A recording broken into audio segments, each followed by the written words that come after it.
नमस्कार मित्र. रशियामध्ये भूकंप झाला आणि जपानमध्ये सुनामी येणार अशा प्रकारचा इशारा वैज्ञानिकांच्याकडून देण्यात आला होता.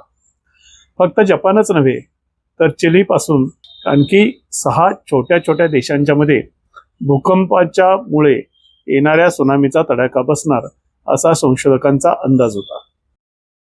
सुदैवानं अशा प्रकारची सुनामी आली नाही आणि जीवितहानी वित्तहानी मोठ्या प्रमाणात झाली नाही.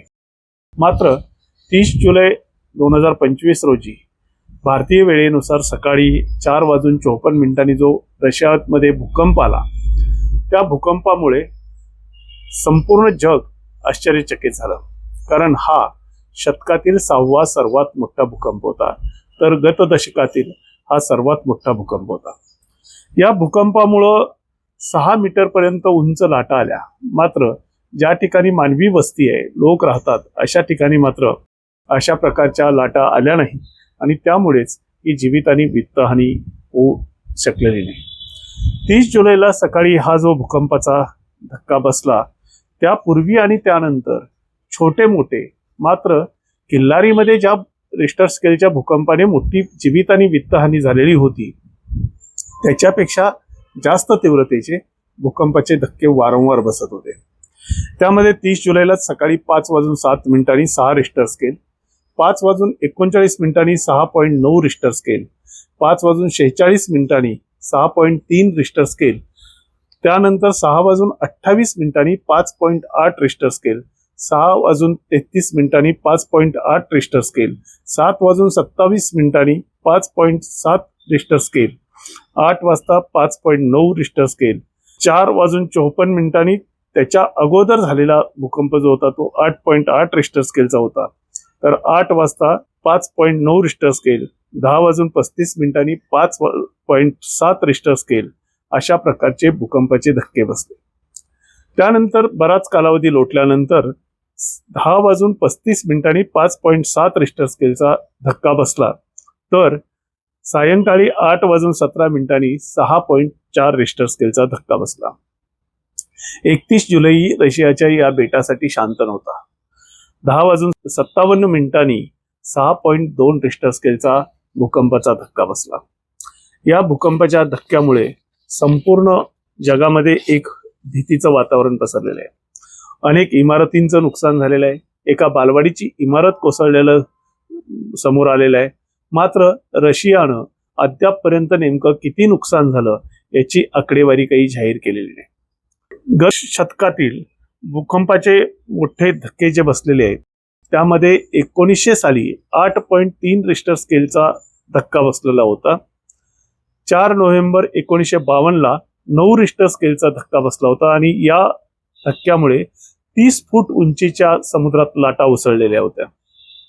या शतकातील हा सर्वात शक्तिशाली भूकंप समजला जातो.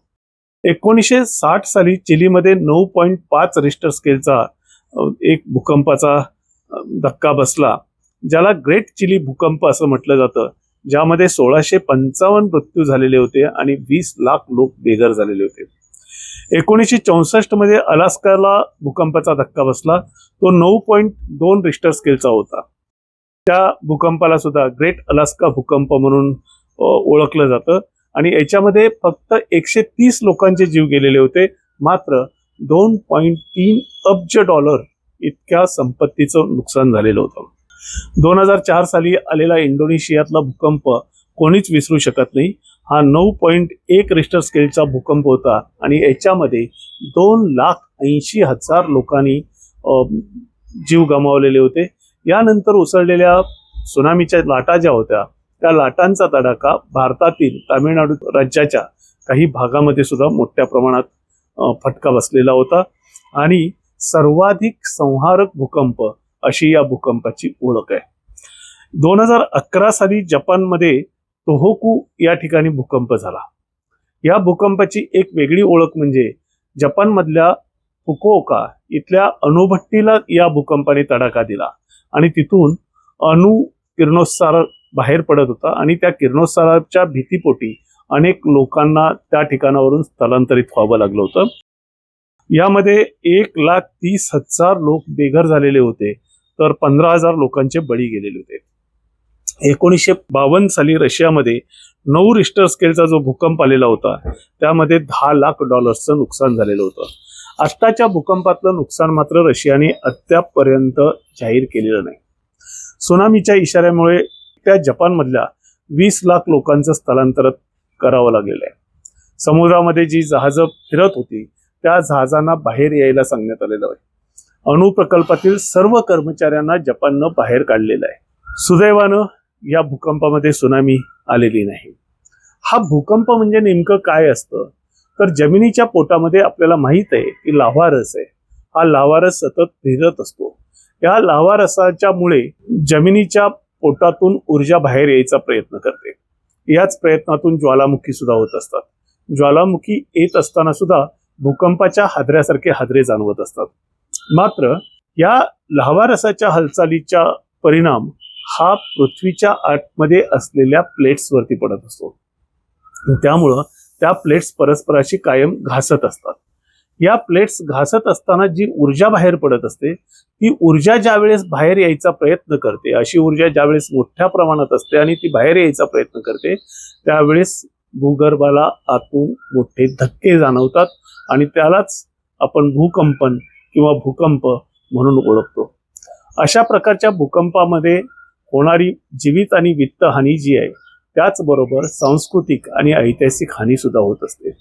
उदाहरणादाखल सांगायचं झालं तर मराठवाड्यामध्ये किल्लारी इथं जे भूकंपाचं केंद्र होतं आणि जो 1993 साली झाला त्यामध्ये जीवित आणि वित्त हानीच्या बरोबरच त्या ठिकाणी जी घरं पडली त्या घरामध्ये अनेकांनी केलेल्या वैयक्तिक नोंदी, वैयक्तिक दाखले, वैयक्तिक पुरावे अशा स्वरूपाचं सर्व साहित्य जमिनीमध्ये गाडलं गेलं, जे शोधून काढणं कठीण झालं किंवा ते सुस्थितीत मिळू शकलं नाही.